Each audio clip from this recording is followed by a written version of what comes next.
तो आप ऐसे मतलब जिद्दी होके आपने डील किया। हाँ, तो ये जिद्दीपना कहाँ से सीख लिया? पता नहीं कहाँ से सीखा है आकृति? बताइए। The nation wants wants to know. खून में। खून में, मतलब आपकी फैमिली जिद्दी लोगों की फैमिली है, ऐसा है? फैमिली से सीखा है मतलब? नहीं पता नहीं, आई हैड लविंग पेरेंट्स, हाँ। I am an only child, शायद वहाँ से सीखा होगा। हाँ, तो आपकी सारी मतलब क्योंकि ओनली चाइल्ड है इसलिए शायद सारी जिद्दें मान पूरी ली हुई जाती, हैं। हाँ, तो फिर मुझे लगता होगा कि अभी दुनिया भी करी मेरी जिद मानी हाँ, गई। उंगलियों पे ना चाहिए। आप भी एक ओनली चाइल्ड है, तो आपका भी जिद वाला सीन है तो थोड़ा विधि मत मैं जानती हूँ इसलिए मुझे जिद्दी तो तुम हो। मैं जिद्दी हूँ। नहीं, प्यारी है तो प्यारे होने से जिद्दी का कोई रिलेशनशिप नहीं है, ठीक है? बट मुझे तो ऐसा लगता था बचपन में कि जो मैं करना चाहती हूँ वो मैं कर सकती हूँ, तो इतना मोटिवेशन मिला मुझे। तो इसलिए इतना मोटिवेशन मिल गया कि ये रिस्पॉन्सिबिलिटी मुझे फील होने लगी कि अब तो करना ही पड़ेगा, देयर इज़ नो लीवे कि अब फेल हो जाए। सो दैट आई थिंक वो उल्टा थोड़ा चला गया कि इतना इनकरेजमेंट मिल गया कि अब तो तो आपको एनकरेजमेंट मिला है फैमिली से, आपको भी एनकरेजमेंट मिला है फैमिली से, मुझे भी एनकरेजमेंट मिला है फैमिली से। बट ऐसी फैमिलीज भी हैं जो जहाँ पे माहौल उतना ही टॉक्सिक है जितना कॉर्पोरेट में होता है, और उन बच्चों को एनकरेजमेंट नहीं मिलता है क्योंकि उनके माता पिता नहीं चाहते हैं कि उनके बच्चे अपनी मर्ज़ी से ज़िंदगी जिएं, और ऐसे ही बच्चे अपनी क्रिएटिविटी नहीं इस्तेमाल एक्सप्लोर ही नहीं कर पाते, पता ही नहीं होता है। मेरे ऐसे बहुत सारे दोस्त हैं जिनको मैं बोलती हूँ अरे तुम पेंटिंग करो ना, तुम सिंगिंग सीखो ना, या तुम कोई म्यूज़िकल इंस्ट्रूमेंट सीखो ना, नहीं हम में वो है ही नहीं। जबकि मुझे ऐसा लगता है कि क्योंकि हम इंसान हैं, हम जानवरों से इसलिए अलग हैं क्योंकि हम क्रिएटर्स हैं, और जानवर क्रिएट नहीं कर पाते। वो उनमें और हम में जो ये बोला जाता है ना कि इंसान इंटेलिजेंट बीइंग है, मुझे ऐसा लगता है बहुत सारे जानवर इंटेलिजेंट होते हैं बट वो क्रिएटिव नहीं, वो क्रिएट नहीं कर सकते। प्रोक्रिएट सब कर सकते हैं पर क्रिएटिविटी है जो इंसानों को जानवरों से अलग करती है। और ये हमारी रिस्पॉन्सिबिलिटी है कि हर एक इंसान अपनी क्रिएटिविटी एक्सप्लोर करे बचपन से ही, और उनके पेरेंट्स की ये रिस्पॉन्सिबिलिटी है कि वो अपने बच्चों को एनकरेज करें कि बेटा तुम क्या ऐसा क्रिएटिव काम कर सकते हो जो तुम अपने शरीर को, अपनी आवाज़ को, अपनी इमेजिनेशन को इस्तेमाल करके कुछ नया बना सकते हो। ये मुझे लगता है कि ट्रू वर्खा, दिस बिल्कुल I would just like to add on it कि फॉर एग्जांपल एक जो वेल होती है, हाँ, उसके पास हमसे ज़्यादा बड़ा दिमाग है, ठीक है, मतलब सोनार पावर भी है, it can actually see things through sound and all that. The only difference between that intelligence and our intelligence is कि हम अपनी इंटेलिजेंस बाहर दुनिया में प्रोजेक्ट करते हैं। तो हम जो भी हमारी दुनिया है, इसके जो इंस्टीट्यूशंस हैं, मनी है, मैरिज है, सिटीज़ हैं, वो हमारी इंटेलिजेंस का बाहर प्रोजेक्शन है। करेक्ट। वो हमने क्रिएट करा है, वो हमारे मिथ्स हैं, हमने जो गॉड भी बनाया हुआ है for example, we have created our own myths and our own concepts. So of course human beings तो अपनी इंटेलिजेंस बाहर प्रोजेक्ट कर ही रहे हैं, and they have to be creative. Everything is created by us. तो यहाँ पर भी जो चीज़ें रखी हुई हैं, क्योंकि कुछ लोगों ने सोचा इस बारे में तो ही तो बनी है। हम एक एक चीज़ जो इस्तेमाल कर रहे हैं वो इसीलिए तो बन पाए क्योंकि इंसानों ने अपनी इमेजिनेशन से सोच के इसे क्रिएट किया है। सो या बट ऑफ कोर्स फैमिलीज में क्रिएटिव पाथ इज अलग। हाँ, हॉबी हो सकती है। हॉबी हो सकती है, आप हफ्ते में एक बार कर लीजिए। दोस्तों में बैठे हैं तो कोई गिटार बजा रहा है तो ओके, वो हाउस पार्टी के लिए गिटार बजाना सीख लेते हैं। But there is no you can't pursue these things in life. तो बहुत कम लोग कर पाते हैं। और मेरी फैमिली ने किसी ने नहीं किया। आई डोंट इवन नो कि दे हैड एनी कोई ड्रीम देखा उन्होंने फिर उसको पाने की कोशिश की। तो जो प्रिविलेज मुझे दिया गया ड्रीम करने का, दैट इज वेरी डिफरेंट, बहुत ही अलग। मतलब मेरी फैमिली में सबसे पहले मुझे ही मिला जो मिला, क्योंकि आई थिंक जनरेशनल। तो for example my grand parents वो तो उनका तो सिस्टम ही अलग था. आपको शादी करनी है और लड़के are more important in the family. लड़की सेकेंडरी सिटीजन्स हैं लड़कियां तो उसको करेक्ट किया मेरी मम्मी की जनरेशन ने कि उस पार्ट को एटलीस्ट करेक्ट कर दिया कि लड़की और लड़की में डिफरेंस नहीं है. ठीक है. अब मेरी जनरेशन ने कि अब लाइफ में कुछ और भी है आगे करने के लिए. आपको क्या करना है, आपको लाइफ कैसी बनानी है. तो अब वो करेक्ट कर रहा है ये जनरेशन. तो सीख रहे हैं हम. बट ऑफ कोर्स जो डैमेज थोड़ा होता है बचपन में वो कहीं ना कहीं तो अडल्टहुड में निकलता ही है. तो जो डैमेज आप बोल रही हैं ये क्या है, किस डैमेज की बात हो रही है? ट्रॉमास की बात हो रही है या फिर क्रिएटिविटी को एक्सप्लोर ना करने देने की का डैमेज? कोई रिप्रेजेंटेशन नहीं देख पाए अपना कि कोई आपके जान पहचान का इंसान ने ऐसा कुछ किया है. ठीक है.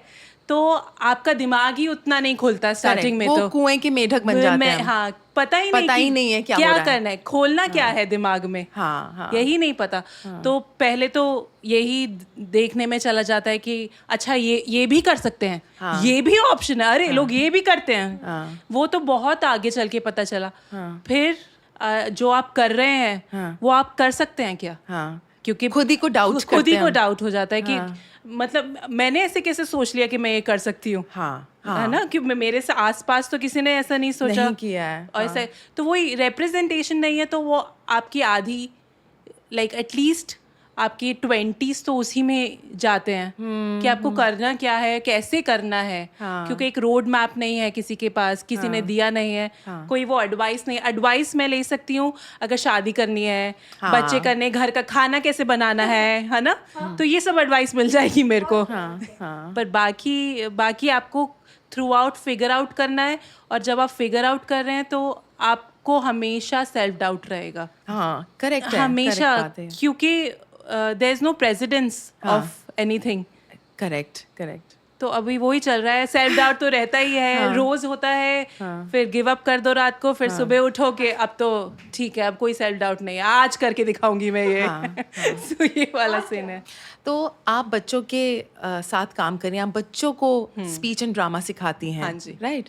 और आकृति बच्चों के लिए प्लेस लिखती हैं जिसमें आपने और मैंने, हम दोनों ने काम किया है. Best experience ever of working for Storia Senza Storia.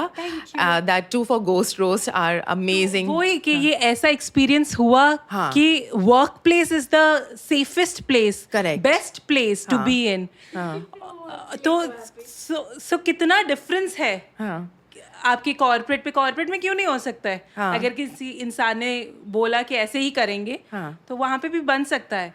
So we can like always go back to के कैसे वो वर्क प्लेस क्रिएट करना है. करेक्ट.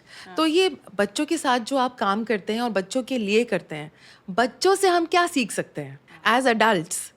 हमने तो हर बार ये सुना बेटा अपनी मम्मी पापा से सीखो, मम्मी पापा से सीखो, बड़ों से सीखो. बच्चों से हम क्या सीख सकते हैं? विधि, इतना सब कुछ, बहुत कुछ मतलब रेजिलियंस. ओके. बहुत छोटी छोटी बातें हैं. जैसे ही आप क्लास, मतलब मैं आज यहाँ पे आई हूँ, मेरे पैरेलल 3-4 टाइमलाइंस चल रही है मेरे दिमाग में.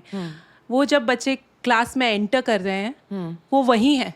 कुछ नहीं चल रहा. Living in the moment. बच्चे उस मोमेंट को पूरी तरह जीते हैं. They are always present. उसके बाद टू ट्राई थिंग्स, नई अपने आप को, जैसे मैं कुछ नया ट्राई कर रही हूँ, हमेशा कि बेकार होगा. ट्राई करने से पहले ही मैं कर लेती हूँ कि नहीं हो पाएगा. मन में सोच लिया कि चाहे बहुत अच्छी हूँ मैं, बट बच्चों का ये है ट्राई करना है, चाहे कैसे भी हो हम ट्राई करेंगे. फिर उसमें बेटर बनेंगे. There is no self doubt. Limitation अपने आप पे नहीं देते हैं. बिल्कुल भी नहीं. And there so many things that I am learning. वो मैं I think as a like कुछ साल बाद मैं देख पाऊंगी जूम आउट करके. But the most valuable is love. तो जब आप क्लास में घुसे, मतलब आपको वो बताएंगे कि कितना मिस किया उन्होंने, how much they love you.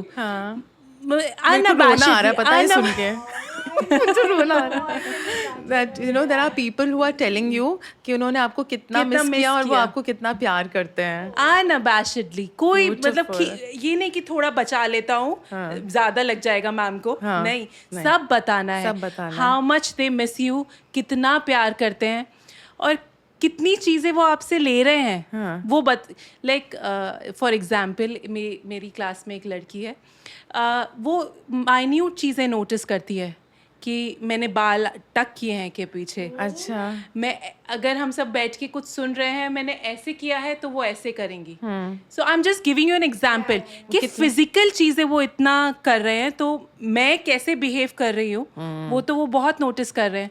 तो बहुत ध्यान तो देना बहुत पड़ता ध्यान, होगा। तो आप अगर 6 घंटे आप क्लासेस ले रहे हैं, आप 6 घंटे प्रैक्टिस कर रहे हैं कि आप काइंड रहे, आप अच्छे रहें, आप अपना बेस्ट सेल्फ रहे। तो ये बात मैं दोहराना चाहूँगी, आपने 6 घंटे प्रैक्टिस किया है every time in your class to be kind, to be patient and to be loving, क्योंकि बच्चों से आप डांट के मार के तो आप बिल्कुल उनको ना समझा सकते, मेरे को भी नहीं समझा सकते यार। मतलब मुझे अगर कोई ऊंची आवाज़ में कुछ बोलेगा ना, मेरा ब्लैकआउट हो जाता है, मेरे को समझ ही नहीं आता वो क्या बोल रहे हैं। एंड तो फिर मैं बस डांट खा ली और उसका कुछ रिजल्ट नहीं निकला। पर अगर प्यार से मुझे कोई बात समझाए तो एक तो वो बात समझ में आती है, उसमें मैं अपना कुछ डाल के कुछ नया ही बनाऊंगी। या सो आकृति, आप बताइए, आप बच्चों के लिए प्लेस बनाती हैं, आपके मॉन्स्टर्स एंड ड्रैगन्स में मैंने काम किया है, व्हाट अ फन प्ले, फिर गोस्ट रोज में मैंने काम किया है। तो ये बच्चों के लिए बना पाना, उनको एंगेज्ड रखना 2 घंटे के लिए, 1.5 घंटे के लिए, 1 घंटे के लिए बहुत मुश्किल काम है। तो ये कैसे किया आपने? आपके सारे प्लेस बहुत अमेजिंग हैं और बच्चे दे love your place. Housefull shows गए हैं अभी जो मई में हमने गोस्ट रोज किया है, और बच्चे तो हमारे पास उसकी रिकॉर्डिंग है, पागल हो गए हैं बच्चे उसमें। और प्ले के बाद आके वो बोलते हैं आप ये कर रहे थे ना, आप ये कर रहे थे ना। वो कितना एंगेजिंग है, इतने ध्यान से देखते हैं हाँ, तो कैसे, हाउ डू यू राइट? यार इन okay, so when I have to write for grown ups तो थोड़ा सा ऐसा लगता है कि ओह कुछ बनाना है, लाइक क्या करूं।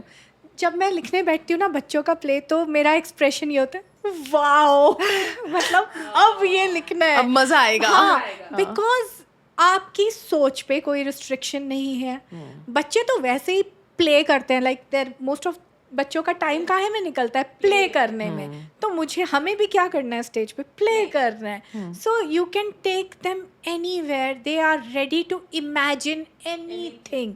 ऐसा नहीं ग्रोन अप्स की तरह वो लॉजिक नहीं लगाने बैठेंगे कि नहीं लेकिन परियां तो होती नहीं, उनके लिए तो सब कुछ होता है। परियां होती, मतलब इस प्ले के बाद एक छोटा सा बच्चा मेरे पास आया और मेरे से आके पूछते हैं are you really a ghost? And मुझे लगा अरे ये तो बच्चे हैं, if I tell them I am a ghost they might believe that I am a ghost.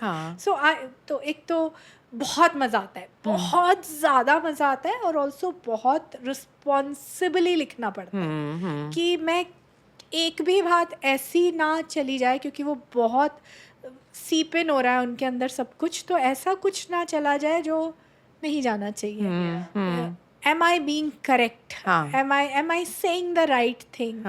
तो वो सब, बट बहुत मज़ा आता है बनाने में भी, स्टेज पे जाके करने में भी, बिकॉज उनकी एनर्जी इतनी सारी आ रही होती है, वो तो चिल्ला रहे होते हैं। मुझे लगता है कोई डल एक्टर बच्चों का प्ले कर ही नहीं सकता, बिकॉज वो थोड़ी ना बैठ के ऐसे सुनेंगे कि हाँ तुम करो अपना 1 घंटे मोनोलॉग।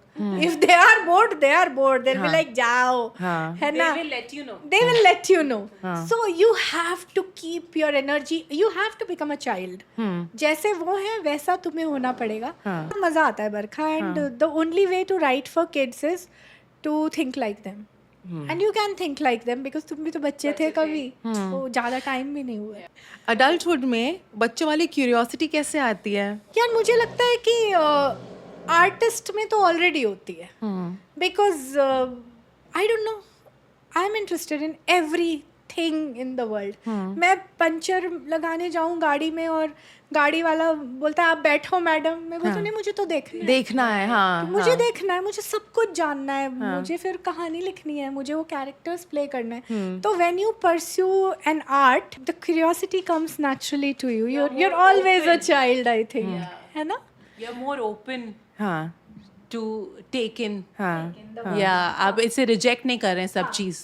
आप परेशान नहीं है हाँ चीज़ से, हाँ इनफैक्ट आप परेशानी को भी ऑब्जर्व कर रहे हैं कि चलो ये भी देख लेती हूँ, इसको यूज करेंगे बाद में। करेक्ट। तो हम सब में जो हमारा इनर चाइल्ड है उसकी क्यूरियोसिटी को हमेशा अप रखना चाहिए एंड हमको ऐसे रास्ते ढूंढने चाहिए कि वो क्यूरियोसिटी कम ना हो। वो जो बोलते हैं ना कि बहुत उम्र दराज लोग भी एकदम बच्चों जैसे एनर्जी होती है उनमें, वो इसलिए हो पाती क्योंकि उनकी स्पिरिट में वो क्यूरियोसिटी है inside. They are curious to know कि अब आगे क्या होगा, अब क्या करें, अब कुछ नया करते हैं। और इनसे और बच्चों से हमें ये ज़रूर सीखना चाहिए। तो मैं एक बात करूँगी हैना गैट्सबी की। हैना गैट्सबी एक स्टैंड अप कॉमेडियन है। हैना गैट्सबी का एक शो है जो एक OTT पर अवेलेबल है। उसमें उन्होंने कहा है कि जब एक इंसान, एक औरत की मैं बात करूँगी because she has spoken about women, एक औरत जब 40 साल की होती है तो वो अपने प्राइम में होती है। और ये बहुत ही गलत बात कही गई है सोसाइटी में कि जब लड़कियां 16 साल की होती हैं, 17 साल की होती हैं तो वो अपने प्राइम में होती हैं। सो आप do you agree with this? I do. I don't think so I M in my prime. बहुत समय है प्राइम में आने के लिए, बट हाँ ऐसी चीज़ें तो आप हमेशा से सुनते आए हैं कि 20s, यू नो, आप 20s इज द थिंग, मतलब वहीं पे ब्रेक है, मतलब get it if you do something अपने 20s में, तब तो आपकी लाइफ बन जाएगी, नहीं तो वेस्ट है आपकी लाइफ, कुछ नहीं कर सकते उसके बाद। 20s is like a child, आप घूम रहे हैं, देख रहे हैं, लॉस्ट है, you are exploring, you don't know कि जाना कहाँ है, करना क्या है, कुछ नहीं पता होता आपके 20s में। I think now when I am getting older, मैं अपने आप को समझ पा रही हूँ। पहले तो आप खुद ही को, आपको पता नहीं कि आप क्या चाहते हैं, आप कैसे इंसान हैं, उसी को ढूंढने में आपको इतने साल लग जाते हैं। तो 16-17 में तो मतलब कुछ नहीं थी, मैं कुछ कर ही नहीं सकती थी 16, बिल्कुल। मैं ड्रीम्स बहुत ही डिफरेंट थे 16-17 में, आपका एक्सपोजर लाइफ की तरफ बहुत डिफरेंट था। मैं एक बात बताती हूँ, मैं स्कूल में थी तो 11th में मैं थी और एक टीचर ने क्लास में ये बोला था हमको कि जब लड़कियां 16 साल की 17 साल की होती तो वो अपने प्राइम में होती हैं, और जब लड़के 30 साल के हो जाते हैं तो वो अपने प्राइम में होते हैं। और ये मैं स्कूल में थी तब मुझे कहा गया था और मैंने ये बात मान ली थी। और जैसे जैसे मेरी उम्र बढ़ती गई मैं सोचती गई कि अरे यार मेरा प्राइम तो 16 में निकल गया और अब मैं क्या ही कर रही हूँ। और सोसाइटी एट लार्ज आपको ऐसा महसूस कराती है कि आपकी उम्र बढ़ रही है, अब आप बेकार हो रहे हैं, इररेलेवेंट हो रहे हैं, और अब आप साइड हो जाइए, अब जो दूसरे 16-17 साल के लोग हैं अब उनको आने दीजिए। तो ये मतलब मुझे ऐसा लगा कि स्कूल में ही मेरे को वो ठोक पीट के ऐसा बता दिया गया था कि अगर आप, और वो बात याद रही आपको? हाँ, मुझे वही बच्चे क्या पकड़ के दिल में लेके जा रहे हैं और पूरे अपनी जिंदगी में सोचेंगे। या तो मुझे तो लड़कों के लिए भी बुरा लगा इस, अब मैं जब रिफ्लेक्ट करती हूँ कि मतलब आपने तो एकदम डिसमिस ही कर दिया कि एक लड़का अगर है, जब वो 30 का होगा, जब वो नौकरी हो गई होगी उसकी और वो पैसे कमाने लगेगा और वो एक तरह का दिखने लगेगा, सेटल्ड जो बोला जाता है सोसाइटी में, कि जब वो सेटल्ड हो जाएगा तब वो अपने प्राइम में आएगा। तो ये बहुत ही ख़राब बात है और ये स्कूलों में तो करनी नहीं चाहिए। साइंटिफिकली भी आपका दिमाग पूरी तरह से फॉर्म नहीं होता है जब तक आप, दैट फ्रंटल लोब, आपका जो डिसीजन मेकिंग पार्ट है आपके दिमाग का, वो 25 साल तक फॉर्म ही नहीं हो रहा है। उससे तो पहले तो आप कुछ डिसीजंस जो ले रहे हैं, आप बच्चे, you are a child. But ये कैसे कि जो आजकल तो 16, 17, 14 साल में लड़के लड़कियां एप्स बना रहे हैं, मिलियनर्स बन रहे हैं, so they are intelligent, so they are able to make a lot of money. So intelligence has nothing to do with age. और maturity. हाँ, maturity, intelligence has nothing. आप कितने सारे एग्जाम्पल्स हैं जिन्होंने लेटर इन लाइफ कुछ इतना बड़ा अचीव किया, तो वो कंपैरिजन तो होना ही नहीं चाहिए, एक दूसरे के साथ नहीं होना चाहिए कि क्योंकि सबका टाइमलाइन अलग चल रहा है, सबका टाइमलाइन अलग चल रहा है, सबके अपने ड्रीम्स चल रहे हैं, सबका अपना बॉडी क्लॉक अलग चल रहा है। जैसे आकृति ने बताया कि she is a night owl, जैसे मैं हूँ, I love to wake up early and you know I love to end my day by like 10:30 in the night, I want to retire. So हमारा बॉडी क्लॉक अलग चल रहा है, तो सबको एक एक बॉक्स में रख देना बहुत नाइंसाफ़ी होती है, दैट इज़ ट्रू।